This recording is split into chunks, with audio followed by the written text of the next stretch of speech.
Hello friends, जय माताजी, जय श्री राम। स्वागत है मारा आजना नवा व्लॉग में। व्लॉगनी शुरुआत थाय छे आज बपोरेथी एंड आज है रांधण छठ। तो देखो जमवानुं बनाववानी शुरुआत थई गई है। तो सौथी पहला मैं पात्रा चढ़ाव्या छे, केम के आज आखो दिवस मारे आमां निकळवानुं छे। एटले तमे बधा विडियोमां कन्टिन्यू रहेजो, एटले तमने पण हुं बतावीश के हुं शुं शुं आइटम बनावुं छुं।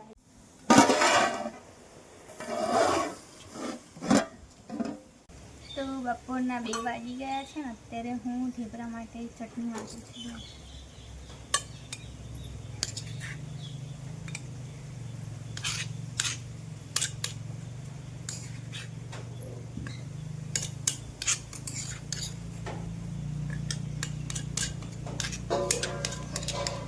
मळे के ना मळे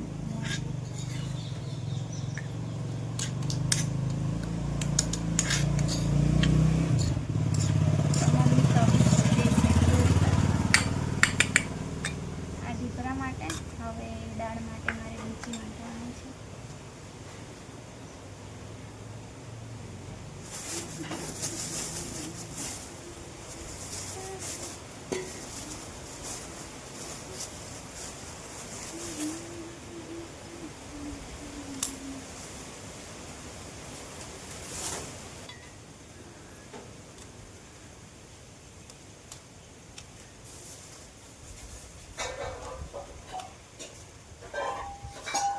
चालो छे ने घऊनी पूरी बनी गई। देखो आ बाजू हवे मठियानो लोट बांधो, हजू मैदानो लोट बांधे। अहींया मठियानो लोट बांधी मी तो देखा। हवे हूँ बेठी बेठी वणी दऊं ने पछी तळीश।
Ini gua lagi.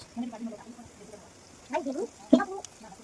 Udah kayak dari sini, udah saya jadi. Udah saya jadi. Udah ada. Ini apa nanti? Satu lagi dapat ada. Kita gitu. Kita kita dapat lagi gua lagi tanya. Lo tak. Karena gua lagi. Jadi dia masak. Nah, tadi saya datang dari sini. Ini mana? Nanti kan lagi. Lagi minggu gua lagi gitu. Lalu apa? Mana? Saya mami jadi lagu mana yang tadi mana? Ini. Naik. Sampai ke naik. Nah ya, jom, banget. Mana nanti? Banget deh, tidak. Ayo. Dah, mana lagi? Dah, mana itu ini? Mana lagi? Itu itu habis. Beli lagi sebulan. Terus kan kau. Kita mau beli. Ayo mana nanti? Dah, kita pernah kan berkarat. છે ને 4:30 થયા। જમવાનું બનાવતા બનાવતા મેં પાણીપુરી ખાવા આવી। પૂરી તરતી ત્યારથી આજે તો ગોલુ કાકા ખવડાવશે, હા ને? એ કઈથી આયાલી? ના ના ના, આજે તો કાકા જ ખવડાવશે। એ છોકરા વધારે ખાજો, કાકા ખવડાવે। ચાલ તો જલ્દી જલ્દી પાણીપુરી ખાઈ આવી ને હવે એટલે કે તળું છું।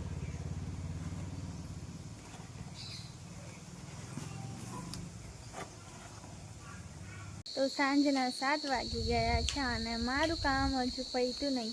સવારથી જાગ્યા ને ત્યારથી આજે બેસવા નહીં મળ્યું. ખાલી જમતી વખતે છે ને 10 મિનિટ બેઠી હતી એટલું જ. અને અત્યારે કેટલું બનાવ્યું ખબર? મેંદાની પૂરી, ઘઉંની પૂરી, મઠિયા, દૂધી મકાઈના ઢેબરા, પછી હજુ ભજીયા બાકી છે 2 જાતના, પછી દાળ ચડે છે, ભાત મૂકવાનો છે, શાક બનાવવાનું છે, ઘણું બધું કામ છે. એન્ડ મમ્મી કરવા લાગ્યા હતા પણ તેમ છતાં હું બહુ એટલે બહુ જ થાકી ગઈ છું. અને અત્યારે મમ્મી પપ્પા ગયા છે રાજપીપળા, તો થોડી ફેમિલી પ્રોબ્લેમ આવી ગઈ છે, તો એટલા માટે મમ્મી ગયા છે. તો હવે બાકીનું કામ છે ને મારે એકલું જ કરવું પડશે. મમ્મી હેલ્પ કરાવે પણ મમ્મી છે ને લોટ બાંધી આપે, પછી મારે વણવાનું અને તરવાનું કામ, કે એમના તરેલું છે ને ગમતું નહીં. હા, એ તારી ભાઈ બનશે. તો મમ્મી છે ને કડક કરી દે છે પૂરી, અને અમને પોચી ભાવે છે એટલે પછી મારે તરવી પડે છે. એટલે આજે બરોબરની કમર મારે દુખે છે, એટલે મારી રીઢની હડ્ડી હું પકડીને ચાલું છું. અને આ બાજુ મારા બચ્ચા પાર્ટીઓને લોટ જોઈતો હતો, એટલે મેં કીધું ચાલો કંઈ નહીં, વધારે લોટ તમને આપી દઉં, કેમ કે હું થાકવાની જ એટલી થાકી છું ને, હદ વગરની થાકી છું. એવું થાય કે બેસું ત્યાંથી ઉઠું જ ના, એવું છે. તો દેખો હવે આ તરવાનું બાકી છે, તો ચાલો હવે હું ધીરે ધીરે કામ કરું એટલે પતે. તો 7 તો વાગી જ ગયા છે, હવે આજે 9 વાગે મારું કામ પતશે. એટલે ખાન પણ તેલ એવું ગંધાયું ને સવારથી, એટલે ભૂખ જ નહીં, ભૂખ મારી મરી ગઈ છે. અને મારા અવાજ કરતાં મારી છોકરીઓનો અવાજ વધારે. તો ચાલો મારું તેલ વધારે ગરમ થઈ જશે ને પહેલાં હું કરી દઉં. તો છે ને ઘૂઘરા મેં પહેલાં બનાવી રાખ્યા, અને પછી તેલ ગરમ કર્યું અને હવે તરું છું. હજુ બટાકાના ભજીયા. તો બ્લોગનો બીજો દિવસ છે આજે. તો ગઈકાલે મેં એવી થાકી હતી ને કે પછી મેં કીધું બીમાર પડી જાઉં, એવી થઈ ગઈ. તો છેલ્લે છે ને નોનસ્ટોપ કામ કરું ને તો પછી મારી હાર્ટબીટ વધી જાય અને પછી મને ઝટકા મારે છે, એટલે કે ઓપરેશન કરેલું છે. એટલે પછી મમ્મી આવ્યા હતા લેટ, લગભગ 8:30 મમ્મી પપ્પા. તો લાઈનમાં મરણ થયું હતું માસીનું, એટલે પછી તહેવાર જેવું તહેવાર નહીં રહ્યું. અને મમ્મી લોકો ગયા હતા, પછી રાકેશ ને બધા એટલે મોડા આવ્યા હતા. પછી મેં ધીમે બધું જ જમવાનું બનાવ્યું હતું, અને છેલ્લે હું ઊંઘી ગઈ હતી રસોડું ધોયા વગર. એટલે કે 12 ચૂલા પર જ પણ ધોઈને પૂજા કરવાની હોય, પણ મને એવું છટકા મારતું હતું ને પછી મેં સૂઈ ગઈ. પછી મમ્મી આવ્યા, પછી નાહીને મમ્મીએ પૂજા કરી હતી. તો આજે છે શીતળા સાતમનો મેળો, રાજપીપળામાં મેળો ભરાય છે. તો આજે હવે માસીને છે ને આમાં નીચે જે માસી રહેતા હતા ને બહુ એટલે બહુ સારા, પહેલેથી જ્યારથી મારું લગ્ન નહોતું થયું ને ત્યારે હું જતી હતી ને તો માસી મારો હાથ પકડી લે, બહુ વાલ કરે, બધા છોકરાઓને મોટા કરી આપ્યા. તો ખબર નહીં અચાનક અટેકનું કંઈ હતું એમને. તો અત્યારે ગામ ગયા છે, એટલે કે કવાડ બાજુના હતા, તો ગયા છે માસી લોકો, એટલે કે બધા લાઈનના. મમ્મી પપ્પા નહીં ગયા, મમ્મી પપ્પા લાઈનમાં ગયા છે. રેખાબેનની બંને છોકરીઓ ત્યાં છે એકલી, એટલા માટે, તો એમને રાખવા માટે. અને રાકેશ ગયા છે કવાંટ, તો રેખાબેન ને બધા ગયા છે. તો આજે મેળો હતો, પણ હવે દેખીએ. આસ્થા મિતિક્ષા સવારની જીવ ખાય છે. અને મેં અત્યારે કેટલા વાગ્યા છે ખબર? બપોરના 1:30 ઉપર થઈ ગયા, લગભગ 1:45. અને મેં સવારમાં તો કેવું વાસણ એકલા ધોવાના હતા, તો વાસણ ધોયા, મમ્મીએ કપડાં ધોયા અને કચરો વાળ્યો. અને ત્યારની હું એવી ઊંઘી ને ગઈકાલનો બધો થાક મેં ઉતારી દીધો. તો ગઈકાલનો બધો થાક મેં ઉતારી દીધો. હવે વાસણ ધોઈવા છે તે ગોઠવું, પછી શું કરું, એટલે થોડી વાર પાછી આરામ કરીશ. કેમ કે ખબર નહીં, એક તો બોડી પોતાને સાથ ના આપે, અને થોડું આમ કામ કરવું જ પડે એવું હોય. કેમ કે મમ્મી પણ એવા છે મારા જેવા, તો એમને પણ હેલ્થ પ્રોબ્લેમ છે, મને પણ છે, એટલે બંને મમ્મી થાકી જઈએ તો બંને મળીને થોડું કરી લઈએ. પણ કેટલું બધું જમવાનું બનાવ્યું હતું. એક તો પૂરી બનાવવાની એટલી વાર લાગે, મઠિયાની, મેંદાની, ઘઉંની, મીઠા ઘૂઘરા, પછી ઢેબરા, બધી વેરાયટી બનાવતા છે ને બહુ જ વાર લાગી ગઈ હતી. એટલે પછી થાકી ગઈ હતી એટલે વિડીયો શૂટ પણ નહીં કર્યો, કેમ કે મારી હેલ્થ પહેલાં છે વિડીયો પછી. એટલે મેં કીધું થોડી વાર આરામ કરી જ લઉં. એટલે ખાધું પણ નહીં મેં ગઈકાલે, કેમ કે તેલમાં આપણે કામ કરીએ ને તેલની સ્મેલ આવે ને પછી ભૂખ પણ મરી જાય.